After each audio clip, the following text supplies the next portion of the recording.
সবাই দেখেন, মন্টিরে একটু ঝগড়া করছিলাম, 2-3 দিন বাসায় আসে না। সে এখন দেখেন কোথায় উঠে বসে আছে, কোনো অবস্থাতেই নামবে না। যে দেখেন আমার দিক তাকাচ্ছেও না। এদিকে একটু তাকা, দেন কতটা রাগ করছে, দেন সে কোথায় উঠে বসে আছে। এদিক তাকা মান্টি।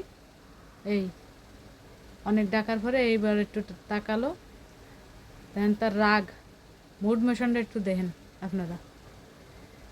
এখন ওরে কি করা উচিত আপনারা কমেন্টে একটু জানিয়ে যাবেন। কোনো অবস্থাতে ওই জায়গাতে নামতেছে না। এই যে ঘুম পড়তেছে, ওই জায়গায় বসে ঘুম পড়তেছে, খাবেও না, ওই জায়গাতে নামবেও না।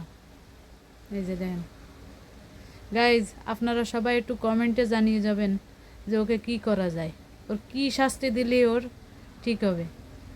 এই যে একটু ঝগড়া করার কারণে এইখানে উঠে বসে আছে।